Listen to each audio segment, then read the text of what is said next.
الحمد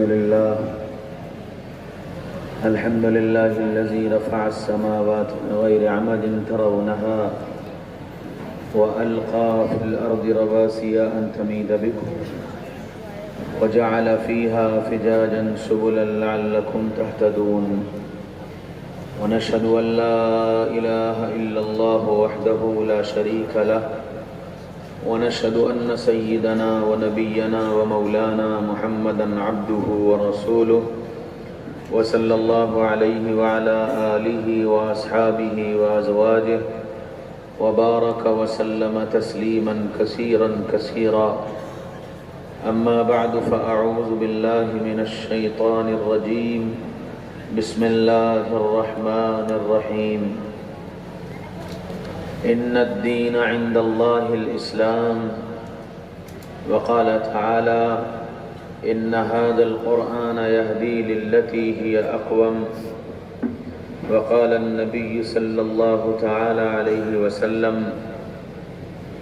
عليكم بسنتي وسنة خلفاء الراشدين المهديين وقال رسول الله صلى الله تعالى عليه وسلم الحسن والحسين سيدا شباب أهل الجنة أو كما قال عليه الصلاة والسلام. قابل قدر قابل احترام حضرات علماء کرام اور بہت ہی قابل قدر میرے بھائیوں، دوستوں، عزیزوں، بزرگوں اور بڑی امیدوں سے وابستہ پردے میں بیٹھی میری ماں اور بہنوں، آپ میں سے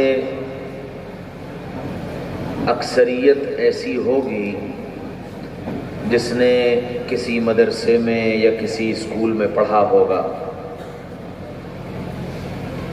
تو یہ بات آپ جانتے ہوں گے کہ اسکول میں یا مدرسے میں اگلا کلاس، اگلا درجہ امتحان میں پاس ہونے کے بعد ملا کرتا ہے۔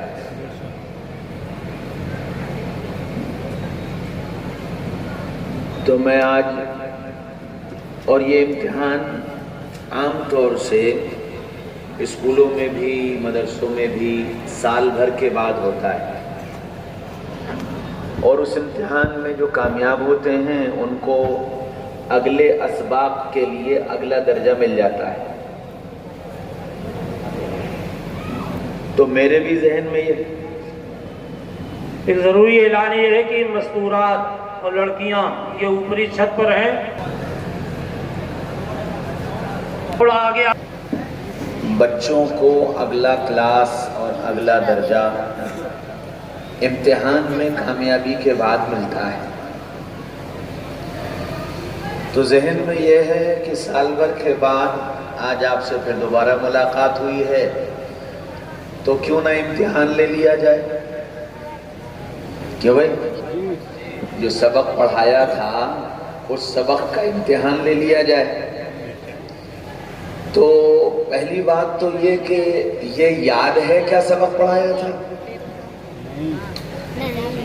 4 باتیں شاید میں نے کہی تھی کہ بھائی دیکھو، یہ امتحان مجھ سے نہیں ہے، یہ آپ کا اور آپ کے اللہ کا معاملہ ہے۔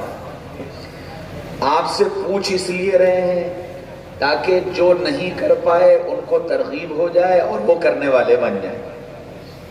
تو پہلی بات تو میں نے یہ کہی تھی کہ چاند کی پہلی تاریخ سے قرآن شروع کرنا اور چاند کی 30 تاریخ کو قرآن مکمل کرنا۔ تو ذرا جلدی سے ہاتھ اٹھا کر بتا دو کہ اس پورے سال میں کس کس نے کیا؟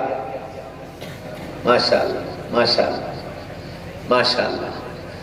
ابھی بڑی تعداد ایسی ہے جو رہ گئی،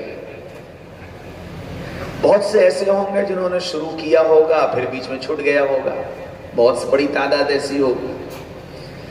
اچھا، نہیں کر پائے تو اب نیت کر لو کہ انشاءاللہ کریں گے، جو نہیں کر پائے وہ اب نیت کر لو کہ کریں گے۔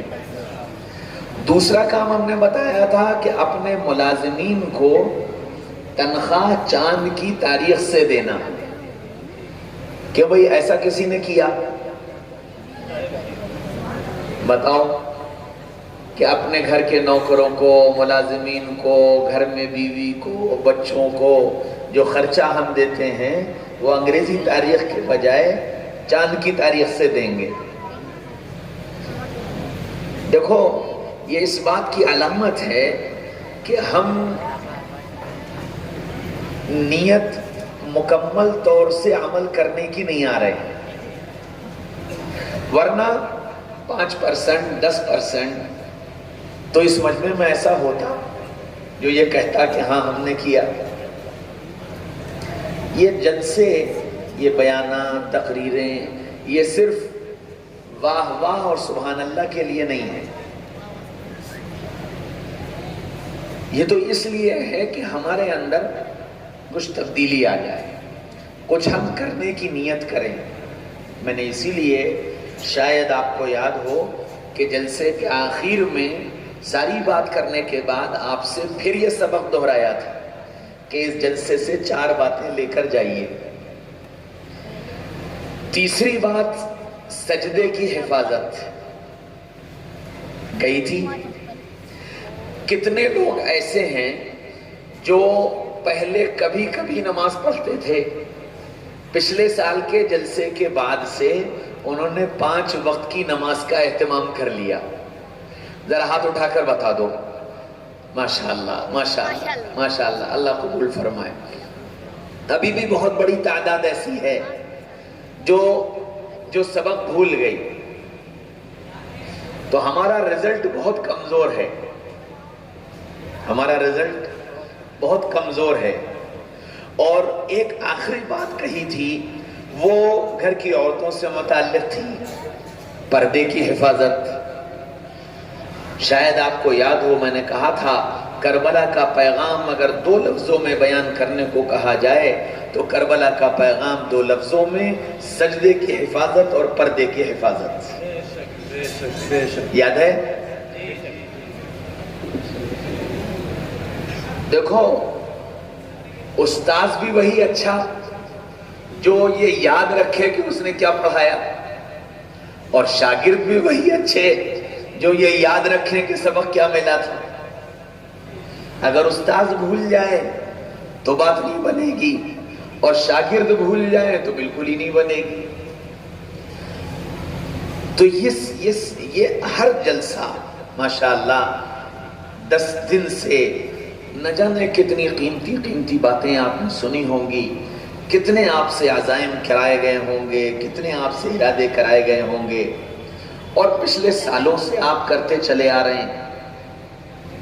میرے بھائیوں، دوستوں، عزیزوں، بزرگوں، اگر یہ عملی زندگی میں داخل نہ ہوئے تو یہ جلسے میری اور آپ کی پکڑ کا سبب بن جائیں، میری اور آپ کی پکڑ کا سبب بن جائیں۔ کل قیامت کے میدان میں ہم جواب نہیں دے پائیں گے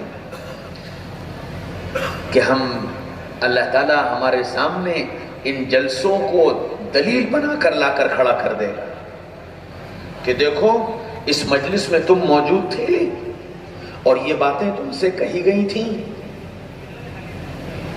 ہمارے پاس اس کا کوئی جواب نہیں ہوگا۔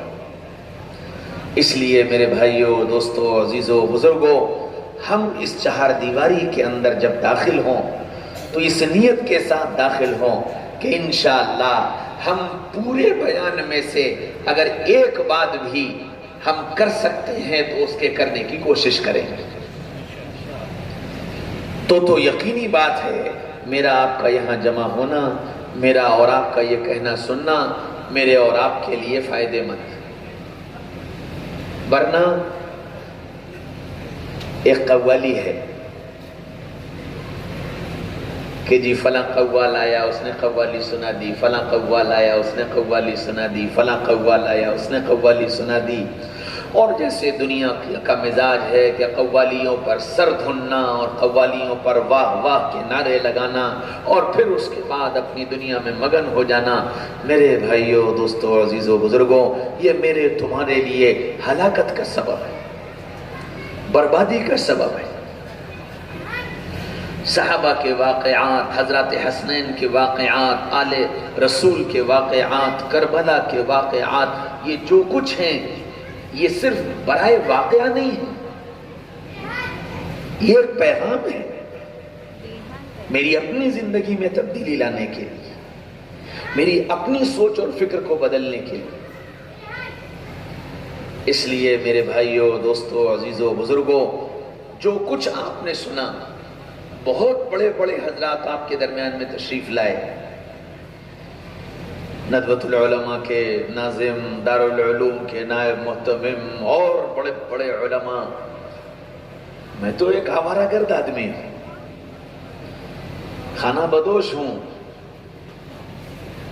لیکن آج آ کر ایسا لگا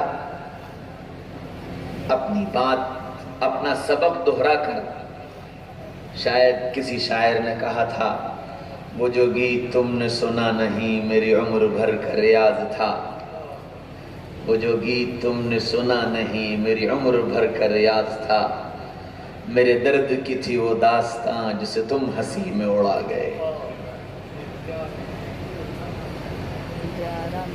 خدا کی قسم، حضرات علماء کرام اپنا دل چیر کر کے آپ کے سامنے رکھ دیتے ہیں، اپنی تڑپ، اپنی کڑھن وہ آپ کے سامنے انڈیلتے ہیں، اور اگر آپ نے صرف اس کو آہ اور واہ میں کھو دیا تو یقینی بات ہے کہ ان آنے والوں کا ہم نے مذاق اڑایا ہے، ہم نے ان کی باتوں کا مذاق اڑایا ہے۔ کب تک اپنے آپ سے سوال کرنے کی ضرورت ہے کہ یہ ہم کب تک کریں گے۔ اس لیے آج کم سے کم یہ نیت کر لو کہ انشاءاللہ یہ جو 10 دن گزرے، ابھی تو سبق تازہ ہوگا، اور اب تو ماشاءاللہ کیمرے موجود ہیں، ویڈیو ریکارڈنگ موجود ہے، پورے سال آپ کے موبائل پر یہ بیانات محفوظ ہیں، بھول جاؤ تو دوبارہ سن سکتے ہو، اس سبق کو دہرا سکتے ہو۔ تو آج یہ نیت کر لو، یہ جتنے بیٹھے ہیں، مرد بھی اور عورتیں بھی، یہ نیت کر لو کہ اب تک جو ہوا سو ہوا، لیکن اس سال انشاءاللہ ہم نے اپنے علماء سے، اکابر سے جو بات سنی ہے اور وہ میرے بس میں ہے۔ ہاں، یہ بھی تو مسئلہ ہے نا کہ بڑوں نے بات بہت بڑی بیان کر دی اور ہمارے بس میں نہیں تھی۔ ہم وہ نہیں کہہ رہے جو آپ کے بس میں نہیں ہے، ہم وہ کہہ رہے ہیں جو آپ کے بس میں ہے۔ اس کی نیت کر لو کہ جو ہمارے بس میں ہے انشاءاللہ اس پر اب عمل کریں گے۔ کرو گے؟ پیچھے والے بھی کرو گے؟ سب نیت کرو کہ انشاءاللہ جو سنا ہے اس پر عمل کریں۔ اللہ مجھے بھی توفیق نصیب فرما دے اور آپ سب کو بھی توفیق نصیب فرما دے۔ میرے بھائیوں، دوستوں، عزیزوں، بزرگوں، اللہ تعالیٰ نے ہمیں اور آپ کو جو دین دیا ہے یہ کامل ہے، اکمل ہے، مکمل ہے،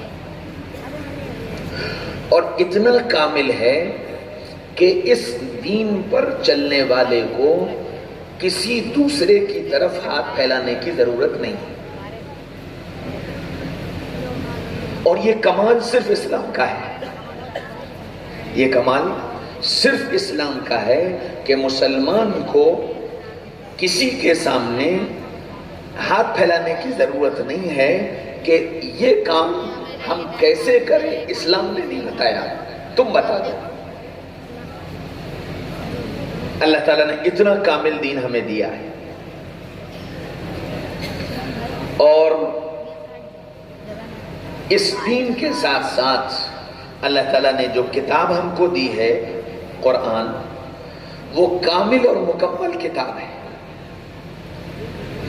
دنیا میں بہت کتابیں لکھی گئیں، لکھی جاتی ہیں اور لکھی جائیں گی، لیکن ان ساری کتابوں کی عمر جو ہے وہ کسی کی 1 سال ہوتی ہے، کسی کی 10 سال، کسی کی 50 سال، کسی کی 100 سال، اس کے بعد وہ کتاب مردہ ہو جاتی ہے۔ قرآن ایک ایسی کتاب ہے جس کو اللہ نے قیامت تک کے لیے زندہ اور جاوید کتاب بنایا ہے. اور یہ کیوں زندہ ہے؟ اس لیے کہ یہ قرآن قیامت تک کے آنے والے انسانوں کے مسائل کا حل بھی پیش کرتی ہے اور قیامت تک کے آنے والے انسانوں کی رہبری اور رہنمائی بھی کرتی ہے. اس کی اور ایک دلیل میں آپ کو دوں. ایک مشین میں نے بنائی اور جب میں نے اس کو بنایا تو مجھے معلوم ہے کہ اگر یہ خراب ہوگی تو اس میں پرابلم کہاں آئے گی، اور جب خراب ہوگی تو کون سا پرزہ بدلنے کی ضرورت ہے اور کہاں پر ہاتھ رکھنے کی ضرورت ہے، یہ میں جانتا ہوں. میری بنائی ہوئی مشین کو بگڑ جانے کے بعد اگر آپ بنانے کی کوشش کرو گے تو کبھی یہاں ہاتھ مارو گے، کبھی وہاں ہاتھ مارو گے. ہو سکتا ہے ٹھیک بھی ہو جائے اور ہو سکتا ہے اور زیادہ خراب ہو جائے. تو کیا کہتے ہیں کہ جس کمپنی کی مشین ہے کمپنی والے سے بلا کر سروس کراؤ. کیوں؟ اس لیے کہ وہ جانتا ہے کہ اس کی خرابی کہاں سے ہوگی اور اس خرابی کو دور کیسے اور کہاں سے کیا جائے گا. جانتا ہے. بالکل اسی طرح مجھے، آپ کو، پہلے والوں کو، بعد والوں کو، ہم سب کو بنانے والا اللہ ہے. ہم سب کو بنانے والا اللہ ہے. اللہ جانتا ہے کہ اس مشین کے اندر خرابی کہاں کہاں آئے گی اور کیا کیا آئے گی، ماضی میں کیا آ چکی، حال میں کیا آ رہی ہے اور مستقبل میں کیا آئے گی. کیوں؟ ماضی والوں کو بھی اسی نے بنایا تھا، حال والوں کو بھی اسی نے بنایا ہے اور مستقبل والوں کو بھی وہی بنائے گا. تو وہ سب کو جانتا ہے اور قیامت تک کے آنے والوں کو جانتا ہے. اس لیے اب قیامت تک کے آنے والوں کی زندگی میں کیا مسائل آئیں گے، کیا پرابلمز آئیں گی، ان سب کو جاننے کی وجہ سے اس نے جو کتاب اتاری اس کتاب کے اندر اس کا حل لگ دیا. چونکہ وہ بنانے والا ہے اس لیے اسے یہ معلوم ہے کہ اب اس کے بنانے کے لیے میں جو قانون بنا کر دے رہا ہوں اس میں کمی اور زیادتی کی ضرورت نہیں ہے. یہ کامل ہے. آئندہ پڑھی جائے گی تو بھی اور آج پڑھی جائے گی تو بھی، ہر دور کے لیے یہ کتاب کامل ہے. اس لیے فرمایا کہ قرآن قیامت تک کے لیے زندہ کتاب ہے. کیوں؟ کہ قیامت تک کے انسانوں کے مسائل کا حل اللہ نے قرآن میں رکھا ہے اور ایسے رکھا ہے کہ اللہ تعالیٰ قیامت تک کے آنے والے انسانوں کے حالات کو جانتا ہے اور جان کر ان کے مسائل کا حل اللہ نے قرآن میں بیان کر دیا ہے.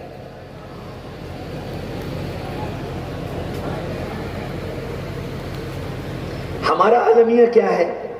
ہمارا عالمیہ یہ ہے کہ ہم نے قرآن کو اور حدیث کو صرف دعا اور برکت کی کتاب سمجھا ہے. قرآن کو اور حدیث کو ہم نے صرف دعا اور برکت کی کتاب سمجھا ہے کہ قرآن پڑھیں گے تو برکت آئے گی. تو کیا کہتے ہیں؟ جن نئی دکان کھولی ہے قرآن خوانی کرا دو، نیا کاروبار شروع کیا ہے قرآن خوانی کرا دو، نیا مکان بنایا ہے قرآن خوانی کرا دو، گھر میں داخل ہونے کی دعا یہ ہے، گھر سے باہر نکلنے کی دعا یہ ہے، کھانا کھانے کی دعا یہ ہے، کھانے کے بعد کی دعا یہ ہے.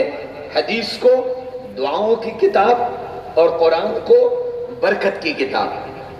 اور تھوڑا سا آگے بڑھے، بول صاحب تعویذ دے دو، قرآنی آیات لکھ کر دے دو، گلے میں پہن لیں گے بیماری سے شفا مل جائے گی. بس یہ 3 کام ہم نے قرآن اور حدیث سے متعلق سمجھے.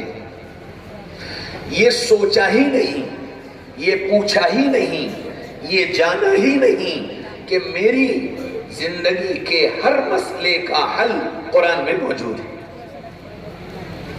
ایک تاجر تجارت شروع کرتا ہے، مولوی صاحب کے پاس وہ یہ پوچھنے نہیں آتا کہ جی قرآن نے تجارت کا کیا طریقہ بتایا ہے۔ ایک نوجوان شادی کرنے جا رہا ہے، وہ مولوی صاحب سے یہ پوچھنے نہیں آتا کہ قرآن نے شادی کا کیا طریقہ بتایا ہے۔ ایک آدمی پیسے ادھار دینے جا رہا ہے، یہ پوچھنے نہیں آتا کہ قرآن نے ادھار دینے کا کیا طریقہ بتایا ہے۔ ایک آدمی اپنی زندگی کے آخری ایام میں ہے، وہ یہ نہیں پوچھتا کہ میرے مرنے کے بعد میری جائیداد کا، میرے پیسے کا، میرے بینک بیلنس کا، اس کو قرآن نے تقسیم کرنے کا کیا طریقہ بتایا ہے۔ ان ساری چیزوں کو نہ ہم پوچھتے ہیں اور نہ ہم یہ سمجھتے ہیں کہ اس کا حل قرآن میں موجود ہے۔ حالانکہ اگر قرآن اٹھا کر کے آپ دیکھیں گے تو قرآن نے تو ہمارے دن اور رات بھی بتائے ہیں، دن کیسے گزارو، رات کیسے گزارو، بیوی کے ساتھ کیسے رہو، ماں کے ساتھ کیسے رہو، باپ کے ساتھ کیسے رہو، اولادوں کی تربیت کیسے کرو، کاروبار کیسے کرو، لین دین کیسے کرو، قرض ادھار کیسے کرو، ساری چیزیں قرآن نے بتائی۔ پھر عبادات کیسے کرو، اپنی معاشرت کیسی بناؤ، دوست کس کو بناؤ، اٹھنا بیٹھنا کہاں رکھو، یہ ساری چیزیں قرآن بتا رہا ہے۔ ایک ایک لمحے پر قرآن ہماری رہبری اور رہنمائی کرتا ہے، لیکن ہم نے قرآن کو نہ سمجھا اور نہ قرآن سے اپنی زندگی کے لیے رہبری اور رہنمائی حاصل کرنے کی کوشش کی۔ نتیجہ کیا ہوا؟ نتیجہ یہ ہوا کہ ہم نے اپنے شرعی اور دینی قانون کو پس پش ڈال دیا، اور جب کوئی مسائل پیدا ہوئے، میاں بیوی میں ہوئے، بھائی بھائی میں ہوئے، پڑوسیوں میں ہوئے، ملنے جلنے والوں میں ہوئے، اور وہ مسئلہ بڑھا تو ہم عدالتوں میں بھاگے، کچہریوں میں بھاگے، تھانوں میں بھاگے، اور یہ سب کرتے رہے، اور نتیجہ ہر جگہ ذلیل ہوتے رہے، ذلت مقدر بنتی چلی گئی۔ اچھا، اب تک جو کچھ کر رہے تھے، ایک گنجائش تھی کیا؟ کہ ہندوستان کا جو قانون ہے، اس قانون میں یہ بات کہی گئی کہ ہر مذہب کے ماننے والے کے مذہبی مسائل کو ان کے پرسنل قانون کے مطابق حل کیا جائے گا، یہ ہندوستان کا قانون ہے۔ تو جب آپ کی میراث کا، آپ کے جائیداد کا، آپ کے نکاح طلاق کا، آپ کے کاروبار کا جب کوئی مسئلہ آیا تو عدالتوں میں بھی اگر آپ گئے تو وہاں شرعی قانون کے مطابق اس مسئلے کو حل کیا گیا۔ لیکن اب آپ جس دوراہے پر کھڑے ہیں، جس گھڑی، جہاں جس چوراہے پر آپ کھڑے ہیں، یہ فیصلہ کن گھڑی ہے، اور اللہ تعالیٰ ایسے فیصلہ کن حالات اس امت پر ہر 50-60 سال کے بعد لاتا ہے، اور وہ حالات اس لیے لائے جاتے ہیں تاکہ اللہ تعالیٰ صحیح اور غلط کو الگ الگ کر دے، اپنے اور پرائے کو الگ الگ کر دے۔ ہمارے درمیان میں جو منافق ہیں، اللہ انہیں چھانٹ کر الگ کر دے۔ ہر 50-60 سال میں اللہ تعالیٰ کی طرف سے یہ نظام ہوتا ہے۔ چنانچہ حضرت حسین رضی اللہ عنہ کی جو شہادت ہے سن 61 کی، 61 ہجری کی، 30 سال تک خلفائے راشدین کا دور، اور پھر اس کے بعد 6 مہینے حضرت حسن رضی اللہ عنہ کا دور، اور پھر 20 سال حضرت معاویہ رضی اللہ عنہ کا دور۔ اور اس کے بعد کیا ہوا؟ اس کے بعد وہ ہوا کہ اللہ تعالیٰ نے ساری دنیا کو یہ دکھا دیا کہ کون منافق تھے اور کون غدار تھے اور کون ظالم تھے اور کون ظلم کرنے والے تھے۔ اللہ نے ان سب کو چھانٹ کر الگ کر دیا۔ بے شک، سبحان اللہ، سبحان اللہ۔ یہ اللہ کا نظام ہے اور یہ ہر دور میں ہوتا ہے، ہر دور میں ہوتا ہے۔ اللہ ظالموں کو چھانٹ دیتا ہے، اور جو یہ چاہتے ہیں کہ حق والوں کو مٹا دیا جائے، حق کا نام لینے والا نہ رہے، اللہ کی شان یہ ہے اور اللہ کا نظام یہ ہے کہ جو یہ چاہتے ہیں کہ اہل حق مٹا دیے جائیں، اللہ انہیں مٹا کر رکھ دیتا ہے، اللہ انہیں مٹا کر رکھ دیتا ہے۔ آپ سوچئے حضرت حسین رضی اللہ عنہ اور ان کے خاندان کے لوگوں کو کربلا کے میدان میں سب کو شہید کر دیا گیا، ایک اکیلے امام زین العابدین بچے، ایک اکیلے، وہ بھی اس وجہ سے کہ بیمار پڑ گئے تھے، وہ ایک اکیلے بچے، اور اللہ نے اس ایک اکیلے کی ذات سے ساری دنیا میں سیدنا حسین رضی اللہ عنہ کی اولاد کو پھیلا دیا۔ بے شک، سبحان اللہ۔ اور بالکل اس کے مقابل جو حضرت حسین کا قاتل تھا یزید، 15 بیٹے تھے، 15 بیٹے اور 4 بیٹیاں، اور 15 کے 15 اور 4 کے 4، ایک کے بھی اولاد نہیں ہوئی، ایک کے بھی اولاد نہیں ہوئی، اور اللہ نے وہی اسے ان شانئک هو الابتر کہ اس کے نام کو ختم کر دیا۔ اللہ تعالیٰ نے حضرت حسین رضی اللہ عنہ اور ان کے خاندان والوں کے مٹ جانے کے بعد بھی ساری دنیا کو بتا دیا کہ حسین پہلے بھی زندہ تھے، حسین کل بھی زندہ تھے، حسین آج بھی زندہ ہیں، اور حسین آئندہ بھی زندہ رہیں گے۔ بے شک، سبحان اللہ۔ اور ساری دنیا کو بتا دیا کہ یزید، اس کو ہم نے مٹا دیا، کوئی دنیا میں یہ کہنے کے لیے تیار نہیں کہ ہم یزید کے خاندان سے ہیں۔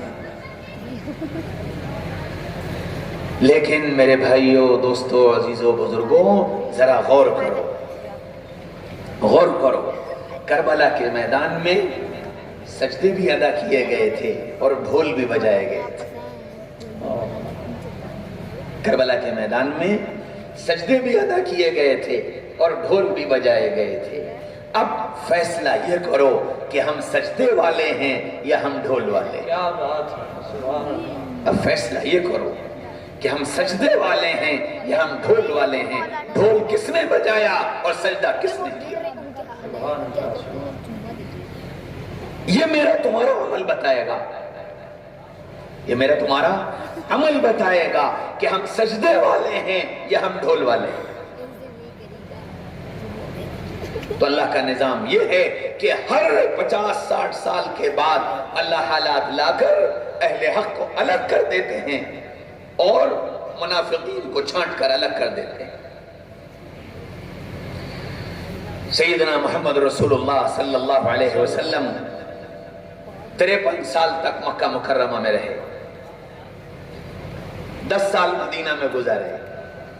مدینہ میں جب آخری وقت آیا تو اللہ تعالیٰ نے نبی کے سامنے بھی منافقین کو چھانٹ کر الگ کر دیا۔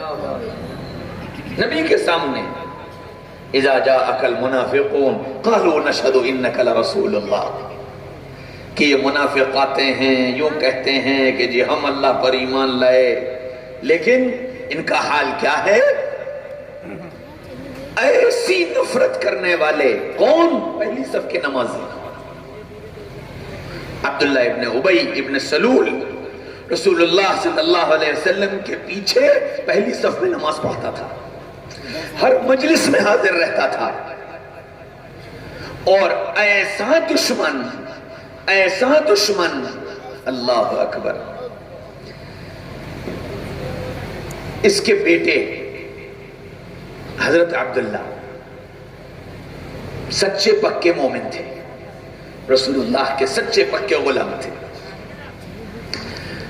ابن سلول کا انتقال ہونے لگا رسول اللہ کے سامنے، تو یہ دوڑ کر آئے صاحبزادے، کہا یا رسول اللہ میں یہ جانتا ہوں کہ میرا باپ منافق ہے اور میرے باپ نے آپ کو بہت تکلیف پہنچائی ہے، لیکن یا رسول اللہ میرا باپ ہے، میں یہ چاہتا ہوں کہ آپ اپنا پیا ہوا تھوڑا سا پانی دے دیں اور میں وہ پانی اپنے باپ کو پلا دوں، شاید اللہ اس کے دل کے نفاق کو دور کر دے اور دنیا سے وہ سچا پکا مومن بن کر چلا جائے۔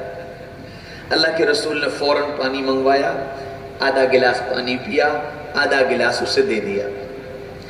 وہ صاحبزادے پانی لے کر گھر پہنچے، کہا ابا جناب رسول اللہ صلی اللہ علیہ وسلم کا بچا ہوا پانی لایا ہوں، آپ اسے پی لیجئے، شاید اللہ آپ کے دل کے زنگ کو دور کر دے اور ایمان کی حقیقت عطا فرما دے۔ ایسا ظالم تھا، کہنے لگا کہ تو اس گلاس میں اگر پیشاب لے آتا تو میں پی لیتا، تو اس گلاس میں اگر پیشاب لے آتا تو میں پی لیتا، میں اس پانی کو نہیں پیوں۔ وہ پانی نہیں پیا اور اسی طرح مر گیا۔ بیٹا پھر دوڑ کر آیا، یا رسول اللہ ابا نے پانی تو نہیں پیا، ابا ایسے ہی مر گئے، لیکن یا رسول اللہ میرا باپ ہے، دل یہ چاہتا ہے کہ اگر آپ اپنا کرتا دے دیں اور ہم اس کرتے میں اسے کفنا دیں تو شاید آپ کے کرتے کی برکت سے اللہ اسے عذاب سے بچا دے۔ فوراً نبی نے کرتا اتار کر دے دیا کہ یہ لو کرتا۔ وہ کرتا لے کر آئے، نہلایا، کفنایا، پھر آئے، یا رسول اللہ ایک درخواست اور ہے کہ کیا کہ میرے ابا کی نماز جنازہ آپ پڑھا دیں، اور اگر آپ پڑھا دیں گے تو شاید اللہ اس کی مغفرت کر دے۔ اللہ کے رسول فوراً اٹھ کر چل دیے۔ حضرت عمر نے پوچھا یا رسول اللہ کہاں؟ کہ وہ ابن ابی کا انتقال ہو گیا ہے، نماز جنازہ پڑھانے جا رہا ہوں۔ تو حضرت عمر نے فرمایا یا رسول اللہ وہ منافق تھا، وہ منافق تھا، آپ ہرگز نہ جائیں۔ فرمایا عمر ابھی مجھے اللہ نے منع نہیں کیا ہے، ابھی مجھے اللہ نے منع نہیں کیا ہے، تو تم کون ہوتے ہو منع کرنے والے؟ تم کون ہوتے ہو؟ ہائے رسول اللہ صلی اللہ علیہ وسلم تشریف لے گئے، نماز پڑھائی، پھر بیٹے نے درخواست کی کہ یا رسول اللہ آپ اپنے ہاتھ سے اسے قبر میں اتار دیجئے، اپنے ہاتھ سے قبر میں اتار دیجئے، شاید اللہ اس کی برکت سے اس کو عذاب سے بچا لے۔ رسول اللہ خود قبر میں اتر گئے، اپنے ہاتھ سے اس کو قبر میں اتارا، اور پھر بیٹے نے کہا کہ اب یا رسول اللہ ایک درخواست ہو گئی۔ کیا؟ یا رسول اللہ میرے ابا کا منہ کھول کر اپنا لعاب دہن اس کے منہ میں ڈال دیجئے، شاید اللہ اس کی برکت سے اسے عذاب سے بچا لے۔ اللہ کے رسول نے منہ کھول کر اپنا لعاب دہن بھی ڈال دیا۔ یہ سارا منظر دیکھ کر باہر جو منافقین کی ایک بڑی جماعت کھڑی تھی، رسول اللہ صلی اللہ علیہ وسلم کے یہ اخلاق دیکھ کر اشہد ان لا الہ الا اللہ واشہد ان محمدا عبدہ ورسولہ کی گواہی دے کر سچے پکے مومن بن گئے۔ اب رسول اللہ صلی اللہ علیہ وسلم تشریف لائے اور اب جبریل آئے۔ جبریل نے آ کر کہا ان تستغفر لهم او لا تستغفر لهم فلن یغفر اللہ لهم۔ اے محمد صلی اللہ علیہ وسلم آپ ان کے لیے استغفار کریں یا نہ کریں، آپ 70 مرتبہ استغفار کریں، تب بھی اللہ انہیں معاف نہیں کرے، تب بھی اللہ انہیں معاف نہیں کرے گا۔ ہائے قربان جاؤ محمد رسول اللہ پر۔ فرمانے لگے کہ اگر اللہ یہ کہتا کہ اے محمد 70 پہ تو نہیں کروں گا، 71 پہ کر دوں گا، تو میں اس کی نماز جنازہ 71 مرتبہ پڑھتا، اس کی نماز جنازہ 71 مرتبہ پڑھتا۔ میرے بھائیوں، دوستوں، عزیزوں، بزرگوں، کبھی سوچا کہ یہ آیت پہلے کیوں نہیں آئی؟ یہ آیت اللہ پہلے بھی تو بھیج سکتے تھے۔ جب عبداللہ آئے تھے یہ کہنے کے لیے کہ پانی دے دیجئے، جب عبداللہ آئے تھے یہ کہنے کے لیے کرتا دے دیجئے، جب عبداللہ آئے تھے یہ کہنے کے لیے نماز پڑھا دیجئے، اس وقت بھی تو جبریل آ سکتے تھے۔ اس وقت بھی تو یہ کہا جا سکتا تھا کہ یا رسول اللہ نا، آپ ان کے لیے استغفار نہ کریں، آپ کے استغفار سے ان کو نفع نہیں ہوگا، یہ اس وقت بھی تو کہا جا سکتا تھا۔ کیوں نہیں کہا؟ قیامت تک کے آنے والے انسانوں کو ایک پیغام دینا تھا، قیامت تک کے آنے والے انسانوں کو بتانا تھا کہ دیکھو تم محمد رسول اللہ کے غلام ہو، اور محمد رسول اللہ کا عمل یہ ہے جس کے بارے میں وہ جانتے ہیں کہ یہ ظالم ہے، جس کے بارے میں یہ جانتے ہیں کہ یہ نقصان پہنچانے والا ہے، لیکن اس کی خاطر بھی نبی کہاں تک چلے گئے اور کتنے احسانات کیے۔ اگر تم اپنے ساتھ والوں کے ساتھ احسان کا معاملہ کرو گے، اللہ تمہارے اس احسان کی برکت سے ان کے دلوں کی دنیا کو بدل کر ہدایت دے دے گا۔ یہ پیغام دینا تھا، یہ سمجھانا تھا، اور قیامت تک کے آنے والے انسانوں کو محمد رسول اللہ صلی اللہ علیہ وسلم کے اخلاق کو دکھانا تھا کہ ہم جس نبی کے پیچھے چلنے والے ہیں وہ کتنے بلند اخلاق والا ہے، ساری دنیا کو یہ دکھانا تھا۔ میرے بھائیوں، دوستوں، عزیزوں، بزرگوں، پھر اللہ تعالیٰ نے پوری سورت سورہ منافقون اتار دی اور گویا چھٹنی کر دی کہ کون صحیح ہے اور کون غلط۔ یہاں تک کہ رسول اللہ صلی اللہ علیہ وسلم نے حضرت حذیفہ رضی اللہ عنہ کو بلایا اور بلا کر سارے منافقین کے نام بتا دیے، یہ منافق، یہ منافق، یہ منافق، یہ منافق، سب کو الگ الگ کر دیا۔ ہائے وہ سچے پکے ایمان والے کتنے اللہ سے ڈرنے والے تھے۔ سیدنا عمر رضی اللہ عنہ کون ہیں؟ نبی پاک صلی اللہ علیہ وسلم جن کے بارے میں فرما رہے ہیں لو کان بعدی نبی لکان عمر، میرے بعد کوئی نبی ہوتا تو عمر نبی ہوتے۔ وہ عمر ایک دن حذیفہ کو بلایا، کہنے لگے حذیفہ نبی پاک صلی اللہ علیہ وسلم نے تم کو منافقین کے نام بتائے ہیں، میں تم سے سب کے نام نہیں پوچھتا، میں تم سے سب کے نام نہیں پوچھتا، بس مجھے اتنا بتا دو ان میں میرا نام تو نہیں، ان میں میرا نام تو نہیں۔ ایسے ڈرنے والے اور اتنے بڑے لوگ، اتنے بڑے لوگ۔ ہم اپنی زندگی کے اعمال کا جائزہ لیں،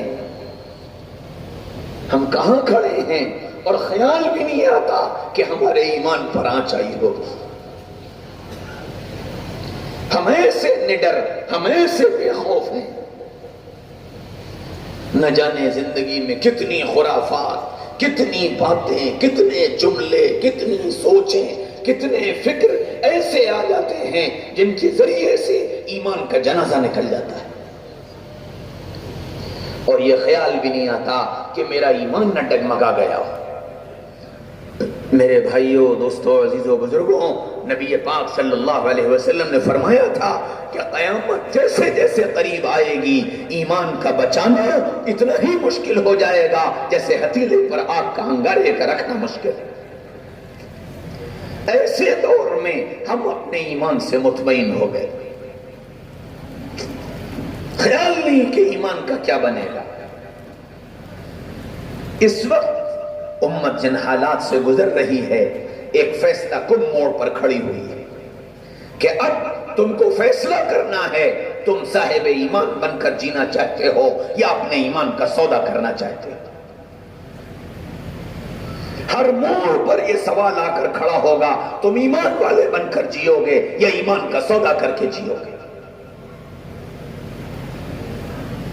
اس لیے میرے بھائیوں، دوستوں، عزیزوں، بزرگوں، اس وقت کی سب سے بڑی ضرورت کہ میرا ایمان سلامت رہے، میری نسلوں کا ایمان سلامت رہے۔ کربلا کی وہ قربانی صرف اسی بات کے لیے تھی کہ ایمان سلامت رہے، یقین سلامت رہے۔ اور یہ ہر سال جو شہدائے کربلا کے نام پر پیغامات سنائے جاتے ہیں، میرے بھائیوں، دوستوں، عزیزوں، بزرگوں، یہ صرف کہانیاں نہیں ہیں، یہ صرف قصے نہیں ہیں، یہ صرف گزاری نہیں ہے، یہ اپنے ایمان کے فکر کرنے کی چیز ہے کہ بتاؤ انہوں نے تو جنگوں پر کھیل کر ایمان کو بچایا تھا، تم کیا کر رہے ہو؟ اولادوں کے نذرانے پیش کر کے ایمان کو بچایا تھا، تم کیا کر رہے ہو؟